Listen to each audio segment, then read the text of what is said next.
Okay, we're going to look at long division in algebra. But before we look at long division in algebra, we're going to look at long division that we did in national school or primary school. So you've got number 4131, and we want to divide this by the number 17. Then the way we set it up in national school is we did 17 and we wrote the long division sum, and we asked the question, how many times does 17 go into 41? And we would say, well, it goes twice. So then come across to one side and we would work out 2 lots of 17, and 2 lots of 17 is 34. And then we would write this number underneath the 41, and we put brackets around it, and we would take it away to work out the remainder. And indeed, the remainder is going to be equal to 7. And then what we would do is bring down the next number, and that bring down that next number is bringing down 3. And then we would ask ourselves the question, how many times does 17 go into 73?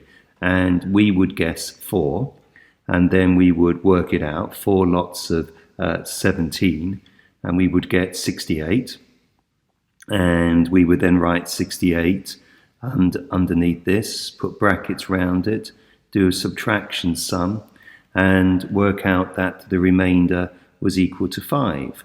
And then we would bring down the next number, which is 1, and then we'd start all over again. How many 17s go into 51?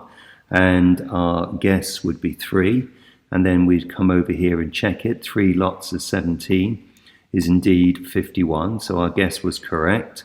We would write that 51 in there, we do a minus, and we do the remainder was 0, so we know that 17 went into 31, 243 times, and consequently with no remainder, so we had done the division sum.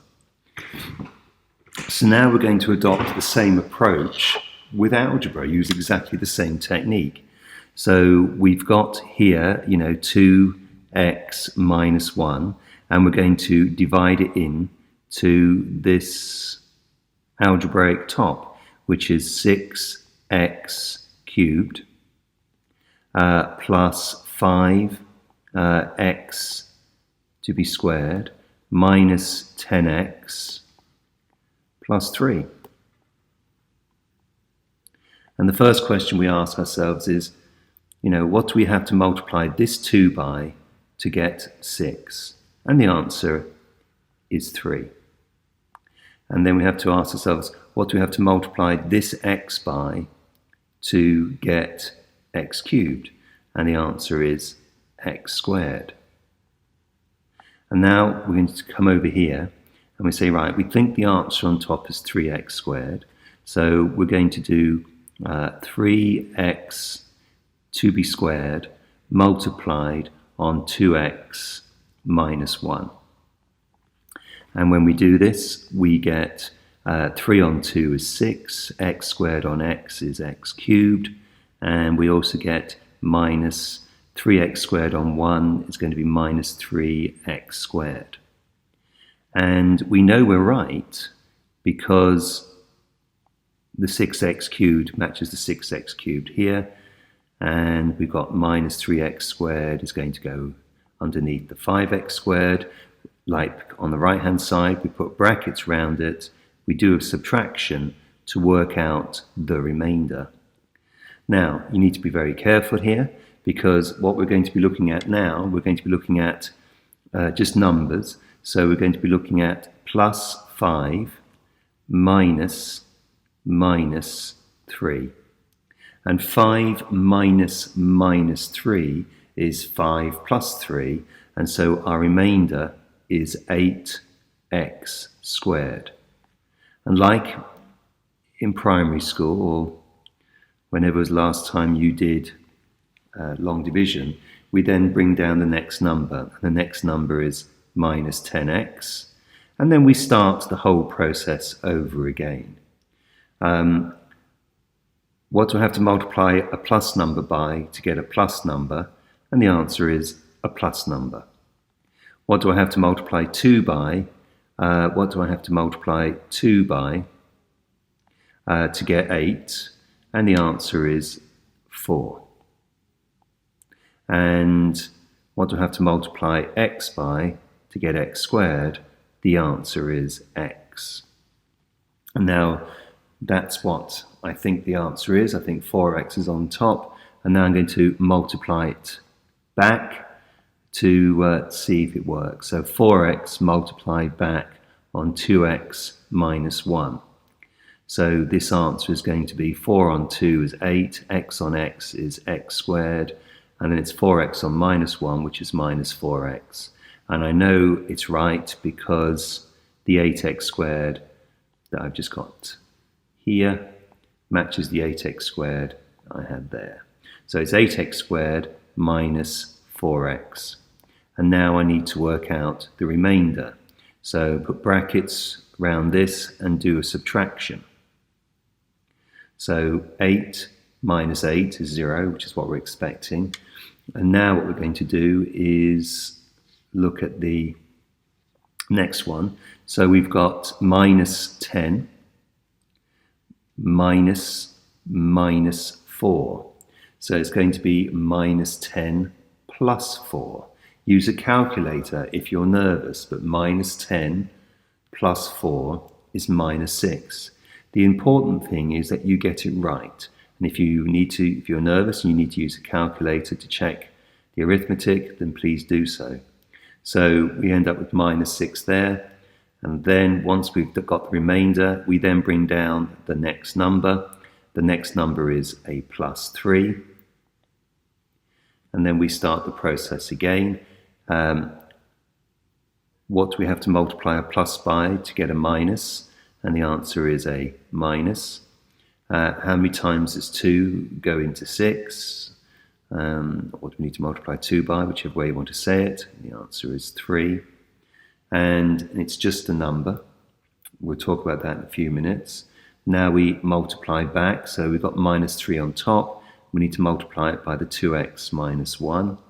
And so we multiply this out, and we get minus 6x. And a minus 3 and a minus 1 is plus 3. And we know we've got it right because it matches perfectly. So when we put brackets around it and do the subtraction, the remainder is actually 0. Patterns to spot to make sure that you're getting it right. The first thing is if you set it up properly, then it goes down the x squared, and then it's x, and then it's a number. So it's worth looking out for things like that so you don't make mistakes on top. Let's move on to the next example. The next example is slightly more involved. Not only, first of all, is we have to divide and then find the other two factors. So same as division as before. So same method. So we've got here we've got x minus 4 is going to be, we need to show that it's a factor of this algebraic expression. To show something is a factor, we've got to show that it divides into this without leaving a remainder.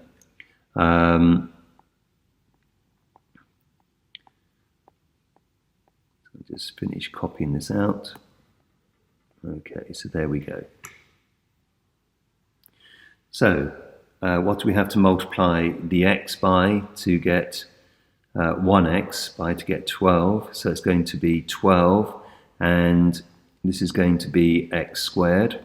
And now we'll come over to the right hand side and we're going to multiply it back. So we've got 12x squared multiplying on x minus 4. And when we work this out, it's going to be 12x cubed minus 48x squared.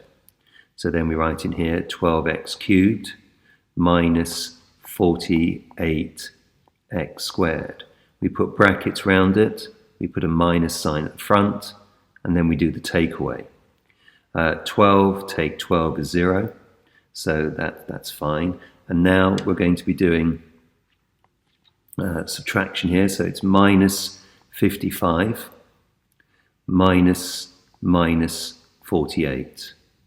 So we've got minus 55 minus 48.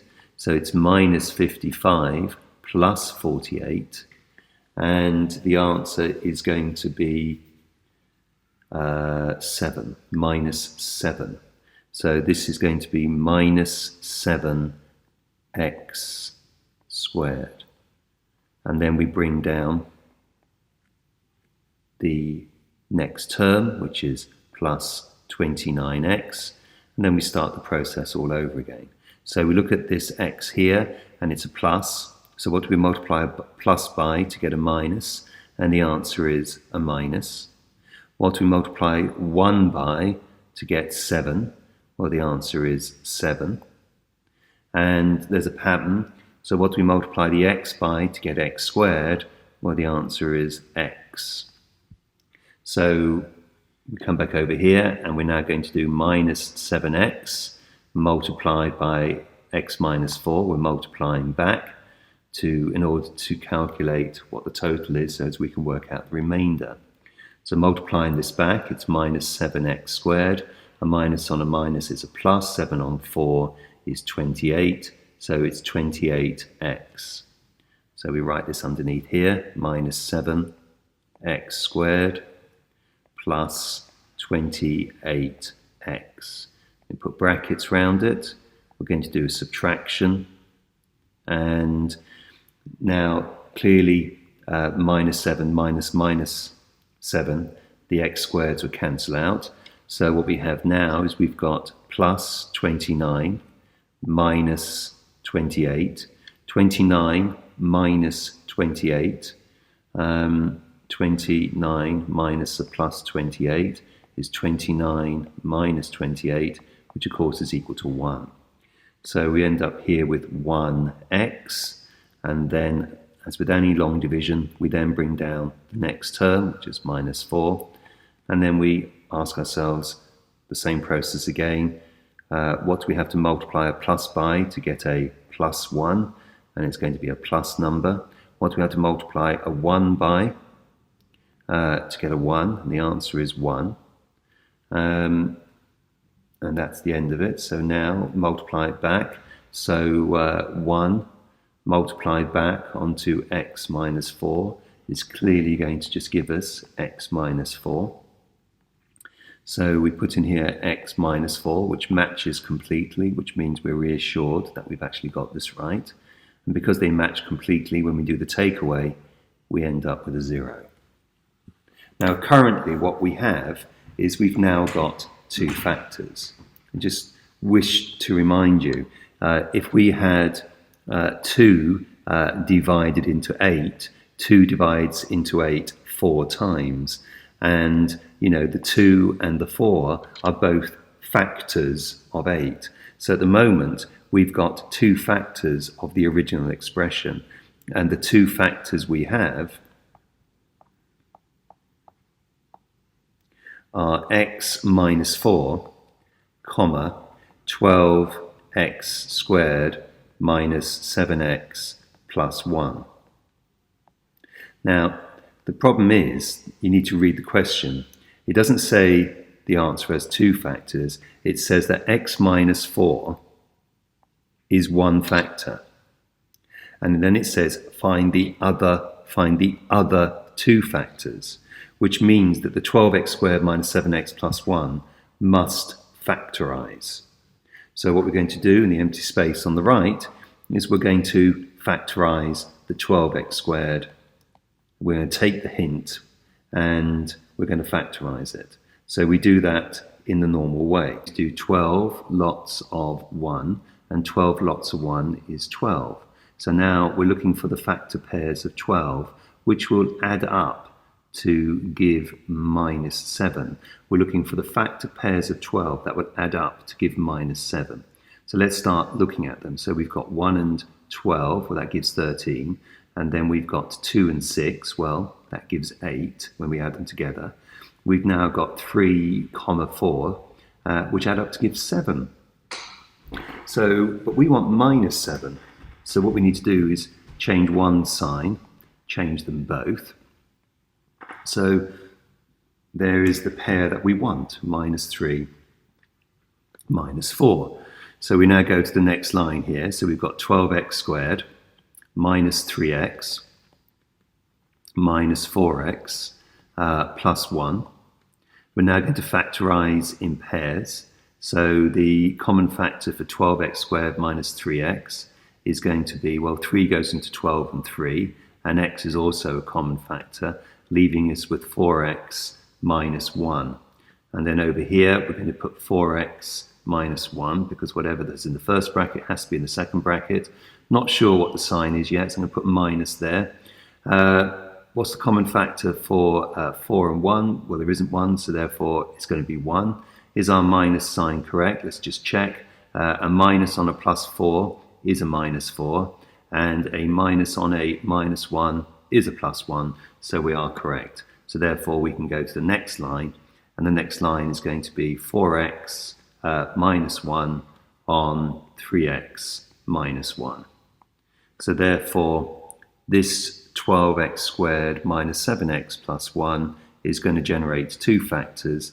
One factor is going to be 4x minus 1, and the other factor it's going to generate is 3x minus 1. And of course, the one that they gave us in the original question is x minus 4. So there's all three factors written down next to each other.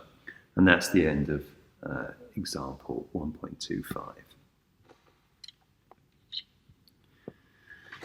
Now, the only reason why I'm doing this example is because there's a bit of a trick involved. So what we have here is we've got x minus 1 is being divided into x cubed minus 4x squared. And what I'm now noticing, very importantly, that there is no x term. And in order for this to work smoothly, what we now do is we actually emphasize there's no x term by putting in plus no x term. And then we carry on and put plus 3. And then, once we've done that, it behaves as it did before. What do we have to multiply a plus by to get a plus? Well, it's going to be a plus. What do we have to multiply a 1 by to get a 1? Well, the answer is 1. What do we have to multiply x by to get x cubed? Well, the answer is x squared. So now, multiplying it back, we've got x squared on x minus 1, and the answer is going to be x cubed minus x squared, which we then write in here, x cubed minus 1 x squared. Much easier if you put the number in. And then we're going to do a subtraction. When we do the subtraction, we're going to have minus 4 minus minus 1, which you should be able to do in your head, but to help us focus, minus 4 minus minus 1 is going to be minus 4 plus 1, and minus 4 plus 1 is going to be minus 3. So when we do the takeaway, we're going to end up with minus 3x squared. We then bring down the next term, which is a plus 0x. And then we go back to the beginning again. We ask ourselves, well, what do we have to multiply a plus by to get a minus? And the answer is it's going to be a minus. What do we have to multiply a 1 by to get a 3? And the answer is it's going to be 3. And what are we going to multiply an x by to get an x squared? And the answer is x. So we think we're going to be multiplying by minus 3x. So let's do the check here. Minus 3x on x minus 1. And do the multiplying out. Minus 3x on the plus x is minus 3x squared. And minus on a minus is a plus. 3 on 1 is a 3, so it's going to be 3x. We know we're right because the minus 3x squared matches the minus 3x squared above it. And then we put the other one in, we put brackets round, we do the subtraction, and we work it out. And here we're going to have 0 minus a plus 3. 0 minus a plus 3. So we've got 0 minus a plus 3, which means that's going to be equal to 0 minus 3. And of course, 0 minus 3 is minus 3. So the remainder is going to be minus 3x. And then we bring down the other term. The other term is plus 3. And then we start the whole process again. What do we multiply a plus by to get a minus? Well, it's a minus. This is a 1 in front of the x. We want a 3, so we have to multiply by 3. And we know it can't be an x here because we've already got an x there, and there's a pattern x squared, x, and then a number. Now, we need to do the multiply back. So we've got minus 3 on x minus 1, and the answer is going to be minus 3x plus 3, which matches exactly, which is what we expected because it's a perfect division. So therefore, because it matches, we know we've got it right, and the remainder is 0. So we've divided it in, and the answer is 1x squared minus 3x minus 3.